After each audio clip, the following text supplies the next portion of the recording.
हे कृपामयी माँ कटक चंडी शारदीय षोल पूजार बेशक्रम आज आपण प्रसिद्ध जयदुर्गा बेशरे दर्शन देउछन्ति। चतुर्भुज आपण शंख चक्र और त्रिशूल धारण करी आपण महिषार वक्ष को त्रिशूल विद्ध करुछन्ति तथा आपण सिंह पृष्ठ विराजिता। हे देवी सप्तशती चंडी रे आपण अष्टभुजा दशभुजा और अष्टादश भुजार स्वरूप कथा वर्णना करा जायछि। सेहीपरि आपण चतुर्भुज स्वरूप परम कल्याणमयी और दुर्गति नाशिनी विशेष करी उत्कल भूखंड रे आपण चतुर्भुजा रूप विशेष भाव पूजिता माँ।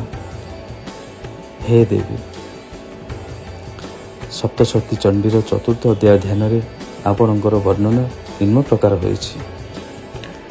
सिद्धि कामना करुवा पुरुष जहाँ सेवा करती देवता माने जहाँ को सदा सर्वदा घेरी रही सही जया नाम धारण करिथिबा दुर्गा देवी को ध्यान करने उचित। तांको देहर रंग कृष्ण रंगर मेघ समान श्याम अटे। से स्वकीय कटाक्ष द्वारा शत्रुगण को भय प्रदान करती। तांको मस्तक रे चंद्रमार रेखा शोभा पाउछि।